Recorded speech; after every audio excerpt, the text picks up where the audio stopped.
ہلاک کرنے کے لیے تیز کیے تھے، خداوند نے ان دانتوں کو استعمال نہ ہونے دیا۔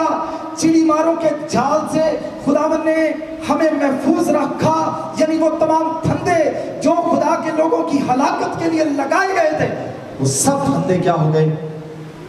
وہ ٹوٹ گئے، جال ٹوٹ گئے، اور وہ کیا کہتے ہیں؟ ہم بچ نکلے۔ اس لیے وہ کہتا ہے اب اسرائیل یوں کہے، اگر خداوند ہماری طرف نہ ہوتا، جب لوگ ہمارے خلاف اٹھے اور ان کا قہر ہمارے خلاف بڑھتا تو وہ تو ہمیں جیتا نکل جاتے، لیکن وہ کیا کہتا؟ خداوند مبارک ہو، خداوند مبارک ہو، کیونکہ اس نے ہمیں ان کے دانتوں کا شکار نہ ہونے دیا اور چڑی ماروں کے جال سے ہمیں محفوظ رکھا۔ دانت کس واقعے کو ہمیں یاد دلاتے ہیں؟ جب بنی اسرائیل قوم کو خاص طور پر اسیری میں گئی، پہلے حصے میں جب دانیل، صدرک، میثق اور ابدنجو اسیری کے اندر گئے تو دانیل کو دعا کرنے کی وجہ سے شیروں کی مان میں پھینکا گیا، اور کلام کہتا ہے بھوکے، وہ بھوکے شیر تھے، وہ اپنے دانتوں کے ذریعے سے دانیل کو فوراً دبوچ سکتے تھے، کھا سکتے تھے، لیکن خداوند نے اپنے فرشتے کو بھیج کر شیروں کے منہ کیا کر دیے؟ بند کر دیے۔ خداوند مبارک ہو جس نے ہمیں ان کے دانتوں کا شکار نہ ہونے دیا۔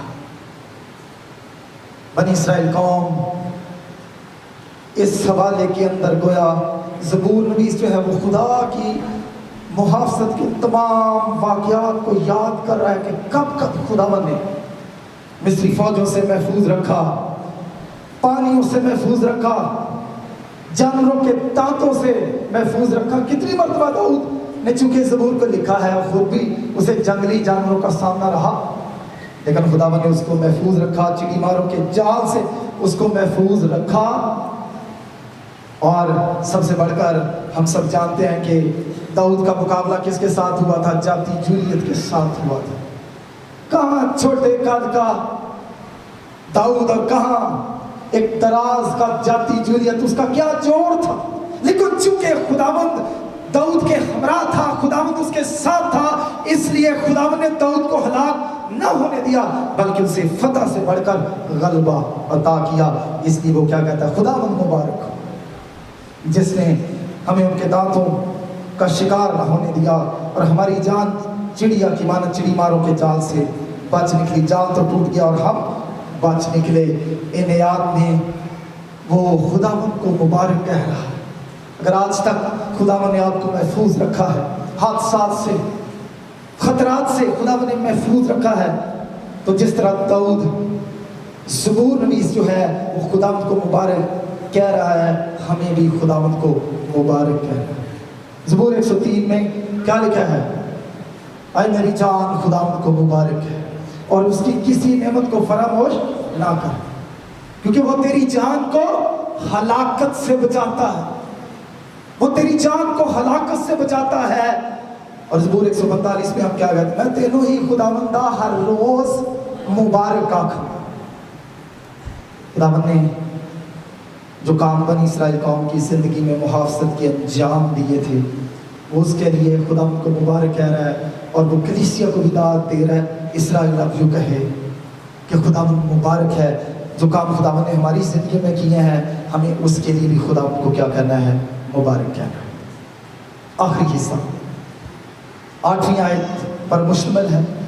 اس میں وہ دوبارہ خداوند پر اپنے بھروسے کا، اپنے ایمان کا، اپنے یقین کا اظہار کرتا ہوا نظر آتا ہے اور کہتا ہے ہماری مدد خداوند کے نام سے جس نے آسمان اور زمین کو بنایا۔ ہماری مدد خداوند کے نام سے ہے۔ یسوع کے نام میں، یسوع کے نام میں ہم فتح پاتے ہیں۔ یسوع نام میں قدرت پائی جاتی ہے۔ بتاؤ کلیسیا، کس کے نام میں ہماری مدد ہے؟ کس کے نام میں ہماری محافظت ہے؟ کس کے نام میں ہماری کامیابی ہے؟ کس کے نام میں ہماری نجات ہے؟ آسمان کے تلے، زمین کے اوپر آدمی کو کوئی دوسرا نام نہیں بخشا گیا جس کے وسیلے سے آپ نجات پا سکیں، اور وہ کس کا نام ہے؟ یسوع کا نام۔ گویا 8ویں آیت میں وہ کہہ رہا ہے کہ ہماری مدد خداوند کے نام سے، کسی انسان کے نام سے نہیں ہے، کسی قبر والے کے نام سے نہیں ہے، کسی بابے کے نام سے نہیں ہے۔ ہماری مدد، ہماری قوت، ہماری قوت کا جو سرچشمہ ہے جس کی بدولت آج تک ہم محفوظ رہے، وہ یہوہ خدا کے نام سے ہے، جس نے آسمان اور زمین کو بنایا ہے، وہ جو اس کائنات کا خالق و مالک ہے۔ ہماری مدد کا جو منبع اور ماخذ ہے وہ ذات ہے، کوئی انسانی ذات نہیں ہے جس نے ہمیں آج تک محفوظ رکھا ہے۔ کہتا ہے ہماری مدد خداوند کے نام سے ہے، اور بطور کلیسیا ہماری مدد بھی جو ہے وہ کس کے نام سے ہے؟ یسوع کے نام سے ہے۔ اس لیے جب کبھی آپ دکھ میں، پریشانی میں ہوتے ہیں، خود کو تنہا محسوس کرتے ہیں، ایک تو آپ کو خدا کے لوگ ہوتے ہوئے یہ احساس کبھی نہیں بھولنا چاہیے کہ خدا ہمیشہ اپنے لوگوں کے ہمراہ ہوتا ہے۔ اس نے کیا کہا؟ اس نے آسمان پر اٹھائے جانے سے بیشتر یہ بات کہی کہ میں دنیا کے آخر تک ہمیشہ تمہارے ساتھ ہوں۔ پرانے عہد نامے میں آپ پڑھتے ہیں جیسے میں موسیٰ کے ساتھ تھا ویسے ہی میں تیرے ساتھ ہوں، میں نہ کبھی تجھ سے دستبردار ہوں گا اور نہ میں تجھے چھوڑوں گا۔ چونکہ خدا اپنے لوگوں کے ہمراہ رہا، دشمنوں نے لاکھ وار حربے ہیلے استعمال کیے تاکہ بنی اسرائیل قوم کا وجود ختم ہو جائے، لیکن پھر بھی خداوند نے بنی اسرائیل قوم کو محفوظ رکھا۔ کلیسیا کو لوگوں نے ختم کرنے کی کوشش کی 2000 سال سے، مگر آج تک کلیسیا کا وجود قائم ہے۔ اگر آپ خداوند کے لوگ ہیں، خداوند کے ساتھ چلتے ہیں، تو خداوند بھی آپ کے ساتھ ہوگا۔ یہ حوالہ ہمیں یہ تو بتاتا ہے کہ کیسے بنی اسرائیل قوم محفوظ رہی، کیونکہ خداوند ان کے ساتھ رہا۔ لیکن آج جو چیلنج میں آپ کے سامنے اس حوالے کے ذریعے سے آپ کے سامنے رکھنا چاہتا ہوں، خداوند تو اپنے لوگوں کے ساتھ ہوتا ہے، خداوند ان کے ساتھ نہیں ہوتا جو خدا کے ساتھ نہیں ہوتے۔ اموس کے صحیفے میں لکھا ہے جب تک 2 آدمی باہم متفق نہ ہو وہ کیسے اکٹھے چل سکتے ہیں۔ ہنوک 65 برس کا تھا جب اس نے خدا کے ساتھ چلنا شروع کیا، اور وہ 300 برس تھا خدا کے ساتھ چلتا رہا۔ یہ حوالہ یہ تو بتاتا ہے کہ خداوند بنی اسرائیل قوم کے ہمراہ رہا، ساتھ رہا، اور خداوند ان کو محفوظ رکھا۔ لیکن آج جو خیال میں آپ کے سامنے رکھنا چاہتا ہوں، خدا بلا شبہ اپنے لوگوں کے ساتھ ہمراہ رہنے کا وعدہ کرتا ہے اور اس نے ثابت کیا ہے۔ لیکن آج جو چیلنج میں آپ کے سامنے رکھنا چاہتا ہوں، کیا میں بھی خداوند کے ساتھ ہوں؟ کیا میں بھی اس کے ساتھ چلتا ہوں، چلتی ہوں؟ اگر نہیں تو آج خداوند سے وعدہ کیجیے کہ اے خداوند، خدا جس طرح تو سال ہر سال سے میرے ساتھ رہا، میرے ماں باپ کے ساتھ رہا، کلیسیا کے ساتھ رہا، بنی اسرائیل قوم کے ساتھ رہا، خداوند تو میرے بھی ساتھ ہو۔ لیکن اس بات کا بھی اقرار کریں کہ خداوند آج سے میں بھی تیرے ساتھ چلوں گا۔ خداوند آج کے کلام کے وسیلہ سے آپ کو برکت دے۔ آمین۔